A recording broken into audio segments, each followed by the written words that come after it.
정영택 목사의 쉐마 바이블입니다. 우리가 마태복음의 말씀을 함께 나누고 있습니다. 오늘은 마태복음 5장 43절에서 48절 말씀이 되겠습니다. 함께 부를 찬양은 299장 하나님 사랑은 찬양이 되겠습니다. 하나님 사랑은 어떤 사랑인가 하는 것을 고백하는 찬양입니다. 마태복음 5장 43절에서 48절, 특별히 48절 말씀은 무엇이냐면 여러분이 잘 아시는 말씀입니다. 그러므로 하늘에 계신 너희 아버지의 온전하심과 같이 너희도 온전하라. 마태복음 5장의 결론이라고도 얘기할 수 있습니다. 산상수훈의 첫 부분인 마태복음 5장, 주님께서 제자들에게 가르치십니다. 너희는 복 있는 사람이다. 마음이 가난한 자, 온유한 자, 애통하는 자, 의를 위하여 핍박을 받은 자, 이렇게 해서 팔복을 말씀하셨습니다.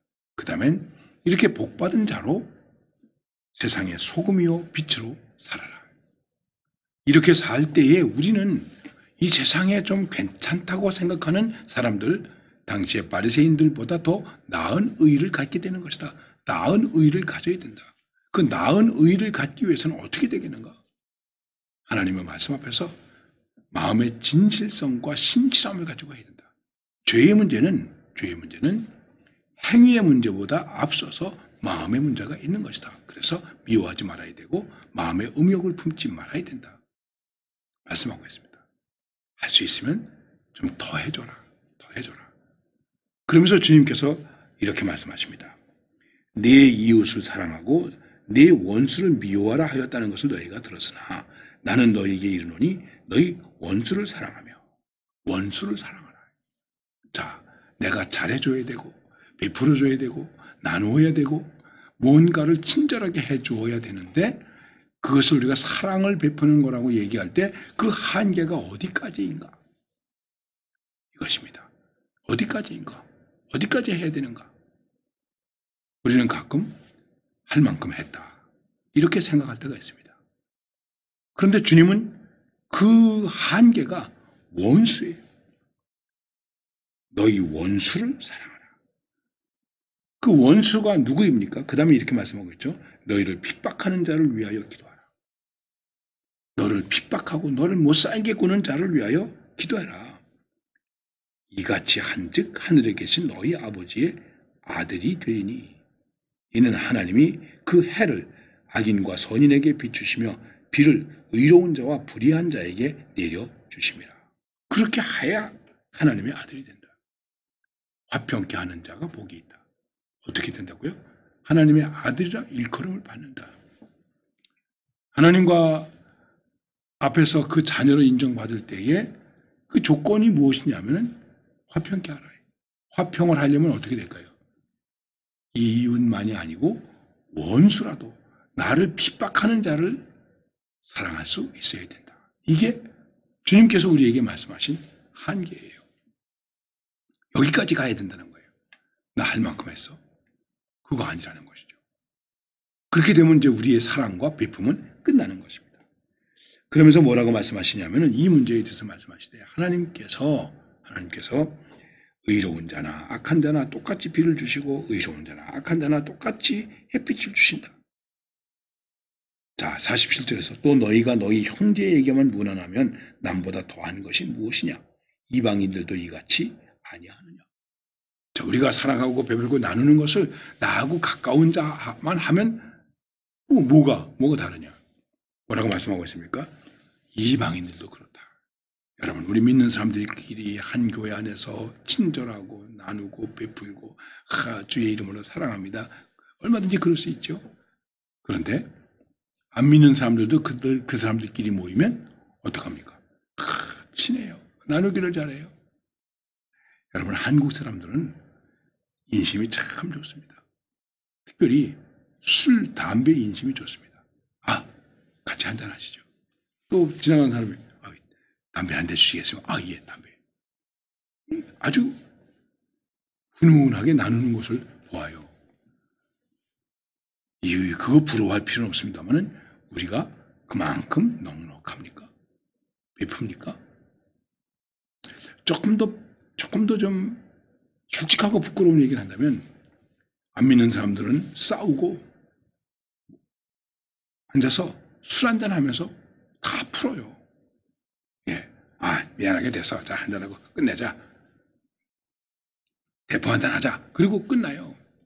근데 우리는 성찬 잔을 나누면서도 화해가 안 돼요. 그런 모습이 많이 있습니다. 부끄럽지 않습니까? 생각해 보십시오. 그래서 오늘 말씀에는 뭐라고 말씀하고 있냐면, 그러므로 하늘에 계신 너희 아버지의 온전하심과 같이 너희도 온전하라. 우리가 어떻게 온전할 수 있겠습니까? 여기서 우리가 생각할 수 있는 것은 무엇이냐면, 하나님의 사랑은 온전하다. 우리는 하나님의 완전한 사랑을 받았다. 우리가 죄인 되었을 때에 하나님의 사랑을 받았다. 자격이 있어서 받은 것이 아니고 죄인 되었을 때에 하나님의 사랑을 받았습니다. 그러니까 적어도 우리가 이렇게 해야 된다는 것은 우리가 완전해서가 아니라, 완전하지 못하다고 할지라도 내가 완전한 사랑을 받았은 즉 우리도 이렇게 완전한 사랑을 향하는, 베푸는 그런 삶의 모습을 가져야 한다는 것입니다. 여러분 어떻게 생각하십니까?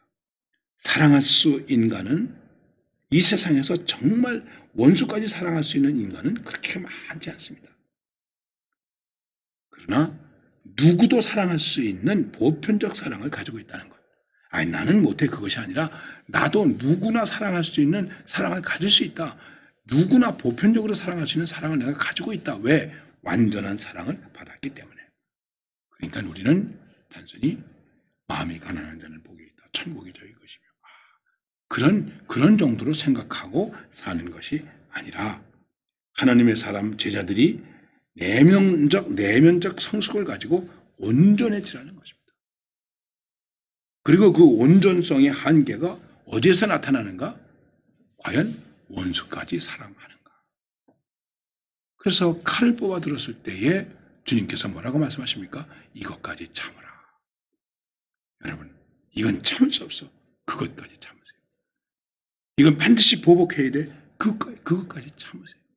그리고 그를 위하여 기도하세요. 그리고 사랑하세요. 기도하면 사랑이 될 수 있습니다. 과연 우리가 그럴 수 있을까? 그럴 수 없죠.